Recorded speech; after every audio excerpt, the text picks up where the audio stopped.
Inhuman Fight Club. That should be interesting. I bet you ain't nobody gonna speak of this either.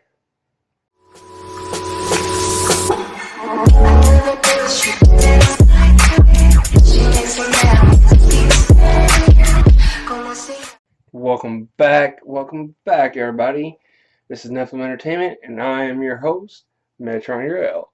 And you are watching my coverage of the Agents of S.H.I.E.L.D., and this is episode 4, Life Earned. So, Daisy and Kesh are hitting off really swell. You know, he's making sort of creeper moves towards her, too, apparently. Apparently, he loves a pretty face. And all the girls love to give him a look. So, Kesh is making his way with Daisy. I wouldn't tangle with this girl because she hits a little bit harder than Gemma. Just saying. But the team is worried because they don't know where Gemma and Daisy are. And of course, they go to our man Drex, and he's mums the word about it. In fact, he lies to Philip Coulson. Bad news, buddy, bad move. You don't lie to Philip Coulson. I don't care if he ain't Nick Fury. He's been trained by Nick Fury, and that's good enough.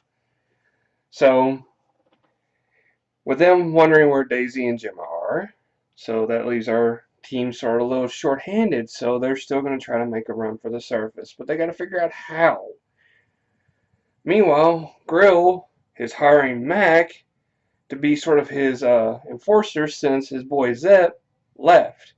And by left, I mean he was set up by Elena, who took the fall for the group, so the group wouldn't be punished for knocking out Zep and hijacking a message type thing. So either way, Elena sacrificed Zep. Mack's not cool with that at all.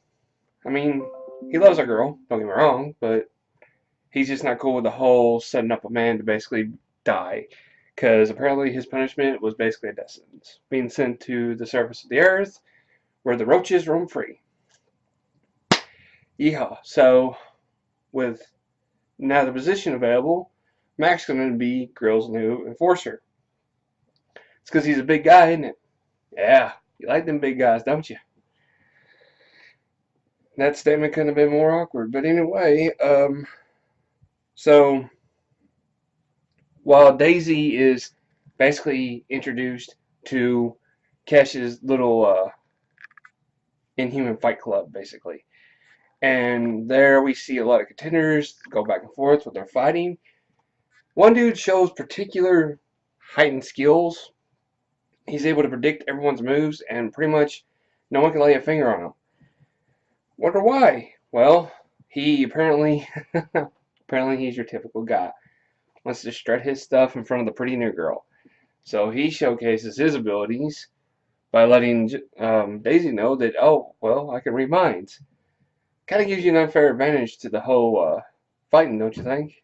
Well, just knowing they were going to play poker with the guy. So, Quake, Quake gets offered to fight. Basically, she smacks around a guy, or throws him around, I guess you could say, to showcase her abilities. So, with that happening, Phil's trying to find a way to get to the surface. He's really coming up nada. Well, they think, well, maybe they can go searching to other levels to try to find out, but they need a man to help them try to get to these other forbidden levels. And really the only person to get there is Drex. And if you only knew what Dex has been up to. Apparently he sold out Daisy and got a nice little shiny coin for it. Apparently it's a coin worth more than he's ever been paid for in his life. So what's he going to do with that? Is he going to run away? Is he going to spend it on a lot of money and a lot of girls? Who knows? Will he get a chance? Well, let's find out. So with that, Kesh and Drax, obviously are now business buddies. After Drax selling out Daisy to Keshek, he's now sort of feeling a little strutty, I guess you could say. Well, When he goes down to the lower levels, he comes across Phil, and Phil basically asks him, "Have you seen Daisy?" And he, of course, does the classic, "Oh, saw her at such and such time ago. She said she was going to go off and do her own thing." And pretty much everything he said was exactly what Daisy said, just not in the right order. And he pretty much sold it off to Phil like no one else could, and has Phil convinced that Daisy's off doing her own secret mission. And Phil bought it. Phil bought it. Yeah, count your lucky stars, because I'm pretty sure if you would have been busted in a lie, May probably would have ripped you a new one. But with with everything that's going on with Daisy, apparently she's not too comfortable with the whole being part of basically a fight club for Kashyyyk and his little business model. So she's not good with it. But our new telepathic friend, he explains that, hey, this is a free ride for all the Inhumans. Basically, it's what helps keep them and their people from starving and keeps their families basically set for life. It's a good business strategy, even though Daisy isn't on board with it. She somewhat mildly accepts the fact that, yeah, possibly this is the only way they can actually survive in a mess like this, because, as you know, the whole Earth being destroyed kind of puts a damper on everyone's plans. Well, I'm just wondering who the new friend is. First of all, I don't know his name, which I don't know if that's intentional or the fact that I wasn't paying attention. Either way, I don't know our new friend's name, for starters. And I'm just wondering why he's smooching up to Daisy. I mean, obviously she's cute. He's a guy. There is that possibility that, oh, pretty girl, what's up? Another possibility is that this show has taught me anything. Never take anything at face value. Someone who pretends to be your friend now is usually the guy that betrays you later on.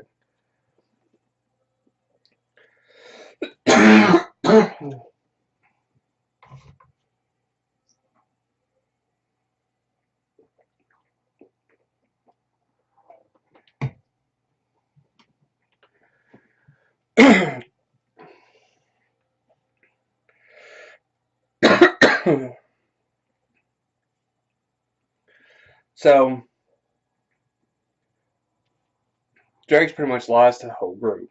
Like I said, lets them all think that Daisy's off doing her own little adventure.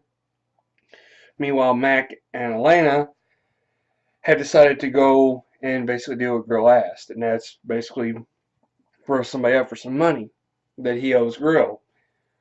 Fun times. Apparently, apparently they've taken up with the 1920s mafia sort of business style. Give me your money that you owe me, or I won't break your legs. Fair point. I'm not sure Mack and Elena's the best people for the job. Elena, maybe. Mack, probably not. He's got too much of that soft-hearted, gentle giant feature about him, but who knows? People will surprise you, especially in this day and age. But Quake and Gemma apparently are almost discovered, or they are discovered. And old Marble Girl, she, of course, is the culprit yet again. She has a really bad bone to pick with Gemma. I don't know what her deal is with Gemma, but she once again pops up and tries to, I guess, hook her claws into Gemma, like she's afraid of her being Kesha's new favorite. Okay, are we having jealousy or inadequacy issues? I mean, girl, what is your deal with Gemma? Excuse me. So, I like Kesha's style. Obviously, having a telepath in there would help make an advantage of telling the truth if he was on your side.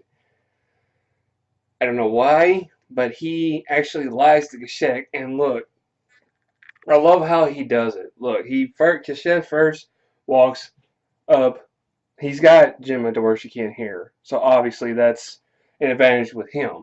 He walks up to Quake, walks in front of her, blocking it to where Gemma can't read her lips, because we all know Gemma can read lips. Asks her sincere questions, turns around, asks Gemma the same series of questions. Meanwhile, Daisy can't talk, and you think, oh god, they're busted. No, she tells it word for word, exactly how Quake told it, with her own iterations here and there, but basically believable.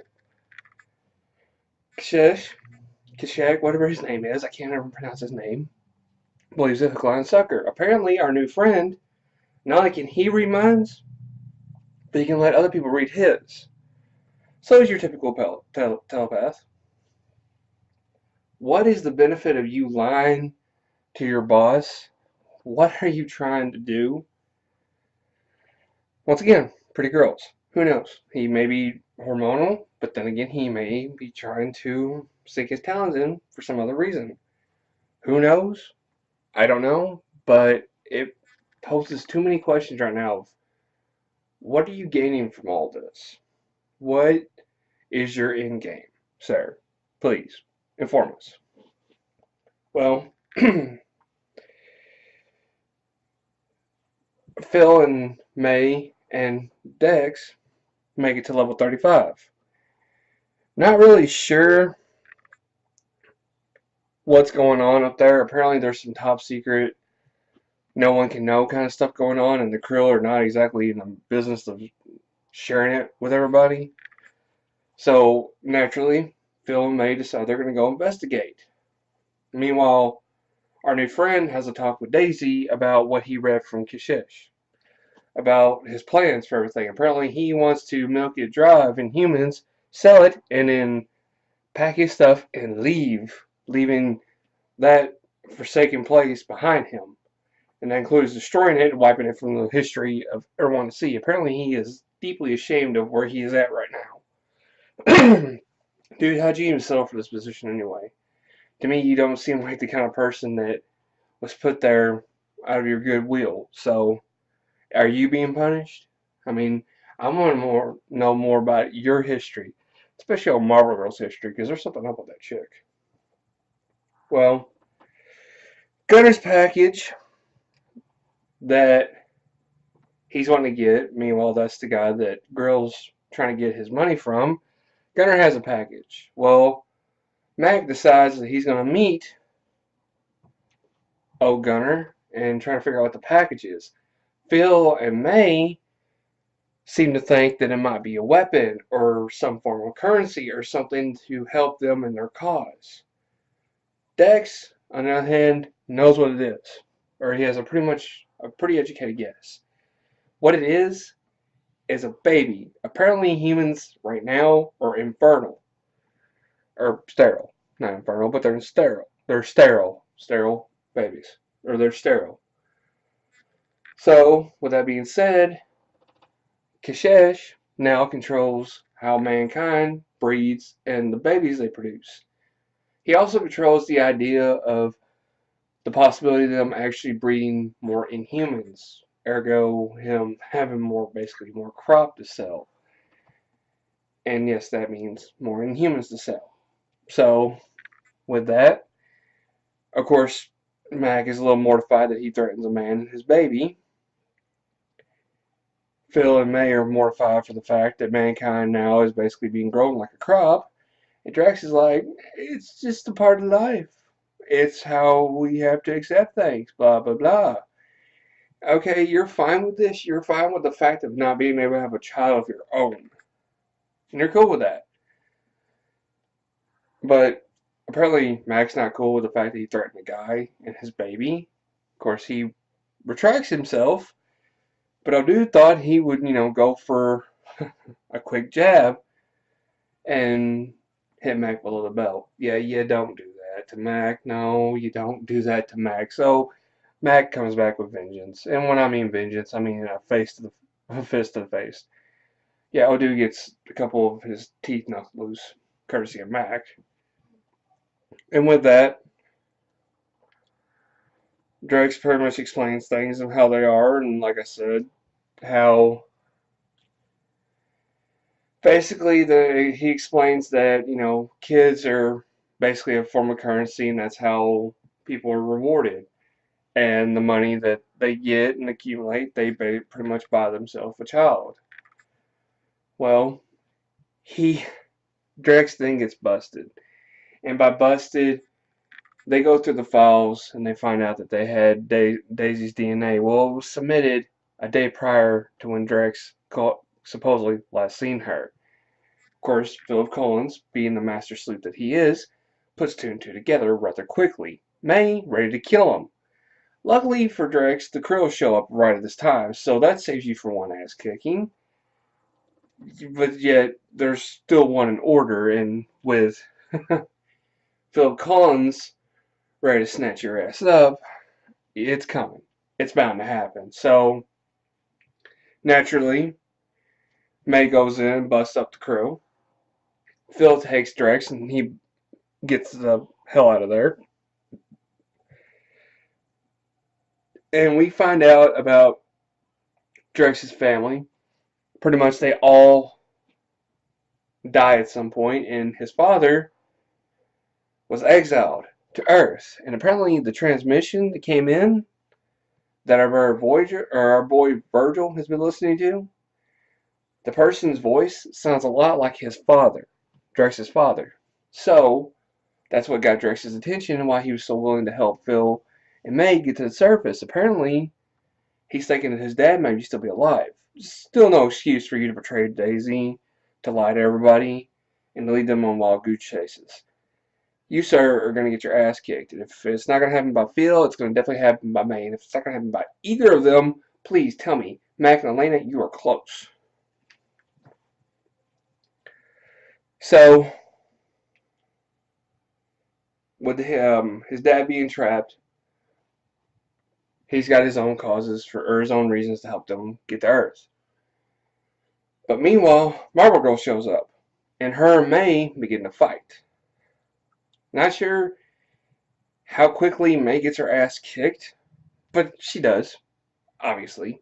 She's in no condition to fight. Girl, you have a busted leg and you done took on two Krill by yourself. What the hell are you thinking? I know you care about Phil, but what the hell are you thinking? Anyway, the money that Drex got from Cassius, he turns around and slips it to Gunner. I guess, in a way to make amends for the fact that he lied about Daisy. Well, Mack finally opens up to Elena about why he's being so awkward right now. He can't adjust in the real world. Apparently, with him losing hope, getting hope back, living with hope, having his mindset that he was a father, and then turn around and losing hope yet again, has put a real bad mental strain on him, an emotional strain at that. So he's having a hard time adjusting to the real world without hope. He feels like it's making him weaker as a person. Elena points out the fact that, hey, you possibly could be a lot better person than what you give yourself credit for. Applause to Elena because, Mack, speaking from a fan point of view to you, I think you're doing an awesome job. Hell yes. So, they get back. Apparently, Gunner used the money he got from Dex to pay off Grill. Grill took it as a sign that Mack done a good job. So, hey, you're going to fit right in. Poor Mack. He can't, even when he wins, he loses. Apparently, he's going to make a nice new adjustment to the whole Grill scene. I would stick to it, though, because with Grill, being Grill's nice little informer, he can get you places probably that you couldn't get before. At least of your own free will. So, there's that. Well, Cassius has gathered around a bunch of buyers, and apparently he's going to auction off Daisy now. Marble Girl's back, cleaning off herself. Apparently May did get her ass kicked. So I'd like to know what happened to May, but nobody's going to say anything. Well, they're ready to auction off, and he gives this nice little display and explains how Daisy is Quake, the destroyer of worlds.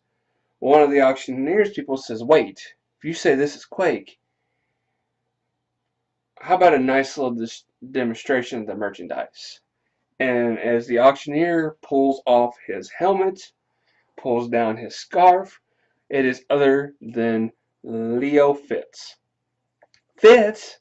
Dude, where have you been? We're going to have to catch you up. Alright, well, Up next for the Agents of S.H.I.E.L.D. Okay, first of all, we get to see Fitz's side of the story. We find out why he wasn't a part of the group as they were sent into the future. That's one thing. We also see clips of him in jail. Apparently, Leo, while the boys are gone, the boys and girls are gone, he goes to jail. But, hold the phone, someone makes an appearance back. It is none other than the former mercenary. Hunter makes an appearance. Where's Bobby? Never mind that. Hunter's back. Hunter is one of my personal favorites of the series.